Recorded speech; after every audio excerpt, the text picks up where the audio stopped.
Cette vidéo est sponsorisée par Audible, numéro 1 des applications de livres audio et de création audio.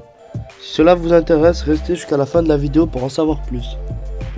Comme tout le monde ou presque, vous avez déjà entendu qu'il ne fallait pas donner de chocolat à nos amis les chiens. Une tablette de chocolat et ça pourrait être le drame. Mais pourquoi donc ne pouvez pas vous partager vos carreaux préférés avec votre compagnon à quatre pattes?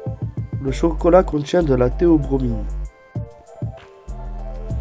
La théobromine est une substance organique, c'est-à-dire qu'elle est élaborée par un organe végétal. Pour la petite histoire, elle aurait été découverte en 1878 dans les graines du cacaoyer. On y vient donc. On trouve de la théobromine dans l'arbre qui nous fournit des fèves de cacao, à partir desquelles on fabrique donc le chocolat. Mais quel rapport entre la théobromine et les chiens? Eh bien, la théobromine ne leur fait pas de bien, puisque contrairement à nous, les chiens peinent à l'assimiler, leur organisme ne la dégrade pas comme il faut, et n'ont pas les bonnes enzymes. Et les enzymes sont là pour aider l'organisme à digérer. Comme ils n'arrivent pas à le faire, les chiens risquent de s'intoxiquer avec cette substance. La théobromine absorbée en trop grande quantité va donc affecter le système nerveux du chien, puis son système cardiovasculaire, mais aussi son système urinaire. Mais quelle quantité de chocolat faut-il que votre chien mange pour mourir? Un carreau est-il suffisant ou bien une tablette entière?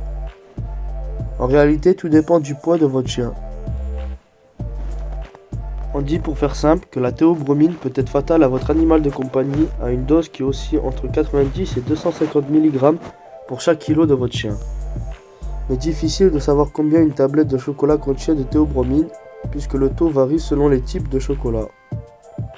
D'ailleurs, pour information, le chocolat noir en contient jusqu'à 6 fois plus que le chocolat au lait. C'est d'ailleurs pour ça qu'il est très amer. Pour commencer, il faut faire monter votre compagnon à quatre pattes sur la balance.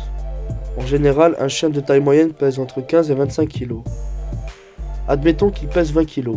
S'il s'ingère 100 g de chocolat amer, un carré de chocolat noir disons, il s'expose à environ 1500 mg de théobromine et puisqu'il pèse 20 kg, il peut supporter entre 1800 et 5000 mg de théobromine. C'est donc un taux très élevé. Mais il faut reconnaître les signes d'une intoxication.